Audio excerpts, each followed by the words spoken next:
Good morning, welcome back to my channel. আশা করি আপনারা সবাই খুব ভালো আছেন, আমরাও খুব ভালো আছি।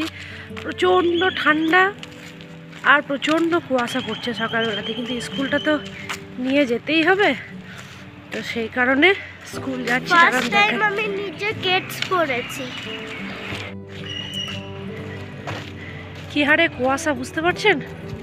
এই দেখুন, কেউ কুয়াশা ছিল মুখে একে তো প্রচণ্ড হারে কুয়াশা পড়ছে। এই দেখুন সামনে কি আসছে বা কে যাচ্ছে কিছু জানা যাচ্ছে না, তার মধ্যে আবার ঝিরঝির বৃষ্টি পড়ছে, সেটারও অভাব নেই। পুরো দার্জিলিং সিকিমের মতো ফিলিংস হচ্ছে। হ্যাঁ, আমার মেয়ের পুরো দার্জিলিং সিকিমের মতো ফিলিংস হচ্ছে। দেখতে পাচ্ছেন পুরো কুয়াশায় ঢাকা, বোঝাই যাচ্ছে না কতটা আমি ক্যামেরায় বুঝতে পারছি জানি না।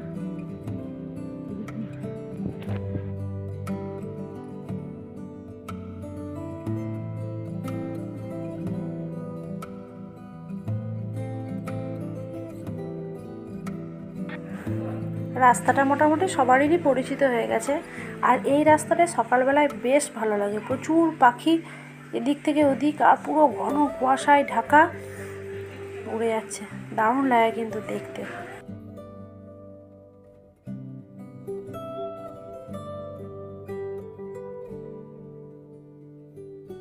বাবানকে স্কুলে দিয়ে চলে এসেছি, আর এগুলো আমি সকালেই গুছিয়ে নিই, ব্ল্যাঙ্কেটগুলো।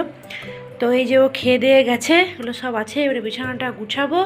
আর এদিকে জামা কাপড় এখনও পড়ে আছে, জামা কাপড়গুলোকে কাচবো। স্কুল ড্রেস টেলড্রেস সব আছে, এগুলোকে সব কেচে নিতে হবে। আসার সময় কয়েকটা জিনিস নিয়ে এলাম। পনিরটা নিয়ে এলাম এই কারণেই যে মা আজকে এতদিন রইলাম, মা কিন্তু কখনো আসেনি গো, তো আজকে আসার কথা আছে, দেখা যাক কী কদ্দূর করে। মা ভয় পাচ্ছে যে এখানে এসে কী করে কি খাবে, হাঁস নিরামিষ সব একসাথে হয়ে যাবে কি না। তো যাই হোক, সব কিছু বাধা বিপত্তি পেরিয়ে আপাতত আসবে বলেছে, দেখা যাক। ওই জন্য পনিরটা কিনে নিয়ে আসা হয়েছে, এবার রান্না করা হবে। আপাতত এত ঠান্ডা, হাত পুরো জমে যাচ্ছে, ওই জন্য ভাবলাম এক কাপ চা খেয়ে নিই। আর বাবানকে আজকে পাউরুটি দিয়েছিলাম টিফিনে, তো ওই আমিও একটুকু পাউরুটি ওই চায়ের সাথে টিফিন করে নিই, তারপরে কাজে লাগবো। চাটা না খেলে ঠিক এনার্জিটা পাচ্ছি না, তো চাটা খেয়ে নিই, তারপরে কাজে লাগবো। চলুন। আজকে এত সুন্দর ওয়েদারটার কথা মাথায় রেখে মনে হলো যে আজ একটু খিচুড়ি করি। খিচুড়ি আমি খুবই ভালোবাসি, তো ওয়েদারটাও বেশ ভালোই আছে, স্বাদ দেবে মনে হচ্ছে, তো সেই কারণে ভাবলাম কি যে আজ একটুকু খিচুড়ি করবো। যে গোবিন্দভোগ চালটাকে ধুয়ে রেডি করে পরিষ্কার করে নিই আগে।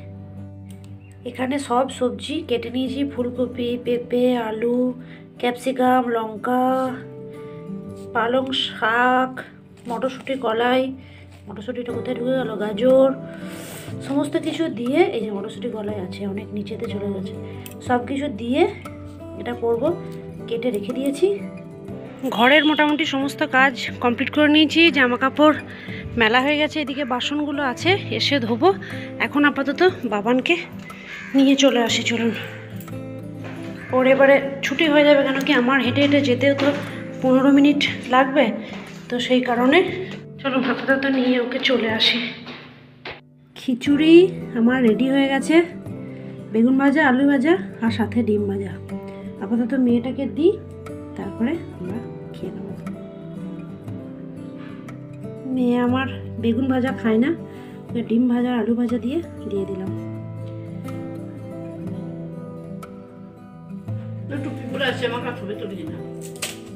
ছবি তো তোমার, তুমি হচ্ছে আজকে গ্যাস নাকি রে বাবান? হ্যাঁ, বাবান পাগল হয়ে যাচ্ছিল।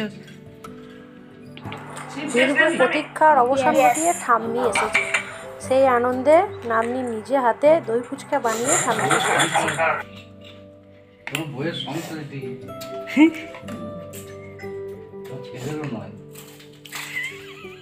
বউ আর নাতনি।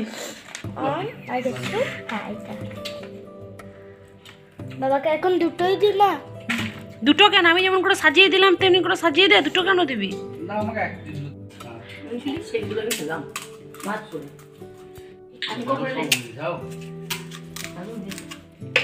মা এবারে বলো কেমন লাগলো, নাতনি বানিয়ে দিল দই ফুচকা? ভালো হয়েছে। চলুন আপাতত মা নাতনির হাতের বানানো ফুচকা খাক, আর ভিডিওটা আমি এখানেই শেষ করি। আপনারা সবাই খুব ভালো থাকবেন, সুস্থ থাকবেন, নিজেদের শরীরের খেয়াল রাখবেন। ভালো লাগলে অবশ্যই চ্যানেলটি সাবস্ক্রাইব করে রাখবেন। আজকের ভিডিওটা তাহলে এটুকুই থাক, খুব ছোট হলেও কিন্তু খুব আনন্দদায়ক। চলুন ভিডিওটা এখানেই শেষ করলাম। আপনারা সবাই খুব ভালো থাকবেন।